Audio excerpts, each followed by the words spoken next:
Hi friends, welcome to my channel. ನನ್ನ ಹಸಿರು ಮನೆ ಬ್ಲಾಗ್ ಚಾನಲನ್ನು ಪ್ಲೀಸ್ ಸಬ್ಸ್ಕ್ರೈಬ್ ಮಾಡಿ, ಶೇರ್ ಮಾಡಿ, ಲೈಕ್ ಮಾಡಿ.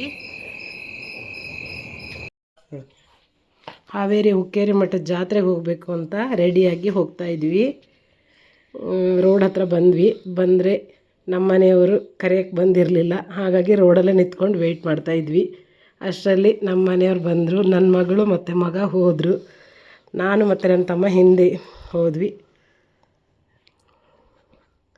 ಹೋಗಿ ನೋಡ್ರಿ, ರೋಡ್ ಹತ್ರ ಹೋದ್ವಿ. ನಾವು ನಮ್ಮ ಹೋಟ್ಲ್ ಹತ್ರ ಹೋಗೋತ್ರೆ ಫುಲ್ ಜನ ಇದ್ರು. ಆ ಕಡೆನೇ ನೋಡಿ, ಇಲ್ಲಿ ನಮ್ಮ ಹೋಟ್ಲ್ ಕಾಣಿಸುತ್ತೆ. ಕಾವೇರಿ ರೆಸ್ಟೋರೆಂಟ್ ಇದೆ ನೋಡ್ರಿ. ಇಲ್ಲೇ ಸಿಕ್ಕಾಪಟ್ಟೆ ಜನ ಇದ್ದರು ನೋಡ್ರಿ. ಜಾತ್ರೆಯ ಎಂಟ್ರೆನ್ಸಿಗೆ ಹೋದ್ವಿ. ಎಂಟ್ರೆನ್ಸಲ್ಲೇ ಸಿಕ್ಕಾಪಟ್ಟೆ ಜನ ಇದ್ದರು. ಆದರೂ ನನ್ನ ಮಗಳು ಆಟ ಆಡಬೇಕು ಅಂತಿದ್ಲು. ಅಲ್ಲಿಗೆ ಹೋದ್ಮೇಲೆ ಆಟ ಆಡಲಿಕ್ಕೆ ಹೋದರೆ ಅಲ್ಲೂ ಸಿಕ್ಕಾಪಟ್ಟೆ ಜನ ಇದ್ದರು. ಏನು ಆಟ ಆಡಿಲ್ಲ. ಪಾರ್ಕಿಂಗ್ ಪ್ಲೇಸಲ್ಲೇ ಇಳ್ಕೊಂಡು ಗಾಡಿ ಪಾರ್ಕ್ ಮಾಡಿದ್ರು. ಆಮೇಲೆ ಮುಂದೆ ಹೋದ್ರೆ ಸಿಕ್ಕಾಪಟ್ಟೆ ಜನ ಎಲ್ಲಿ ನೋಡಿದರು. ಎಲ್ಲೂ ಆಟ ಆಡೋಕ್ಕಾಗಲಿಲ್ಲ ನನ್ನ ಮಕ್ಕಳಿಗೆ. ಹಾಗೆ ಅಲ್ಲೇ ಮುಗಿಸ್ಕೊಂಡು ಸೀದಾ ದೇವಸ್ಥಾನಕ್ಕೆ ಹೋಗಿ ದೇವ್ರ ದರ್ಶನ ಆದರೂ ಮಾಡ್ಕೊಂಡು ಬರೋಣ ಅಂತ ಒಳಗಡೆ ಹೋದ್ವಿ.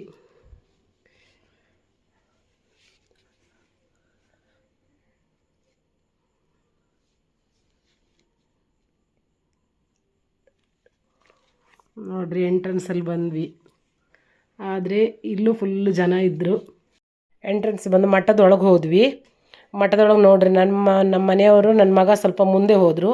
ನಾನು ಮತ್ತು ನನ್ನ ಮಗಳು ಹಿಂದೆ ಬರ್ತಾಯಿದ್ವಿ. ನೋಡ್ರಿ, ಮಠದೊಳಗೆ ಅಷ್ಟೊಂದು ಜನ ಇರಲಿಲ್ಲ. ಹಾಗಾಗಿ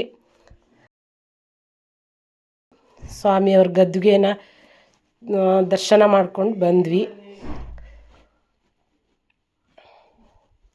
ನೋಡ್ರಿ, ಒಳಗಡೆ ಎಲ್ಲ ಅಷ್ಟೊಂದು ಜನ ಇರಲಿಲ್ಲ. ಹಾಗಾಗಿ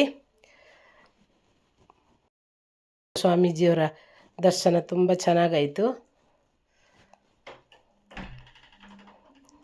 ಹಾಗೆ ಹೊರಗಡೆ ಬಂದ್ವಿ. ಹೊರಗಡೆ ಅನ್ನ ಪ್ರಸಾದ ಇತ್ತು. ಊಟ ಮಾಡಿಕೊಂಡು ಸೀದಾ ಮನೆಗೆ ಬಂದ್ವಿ.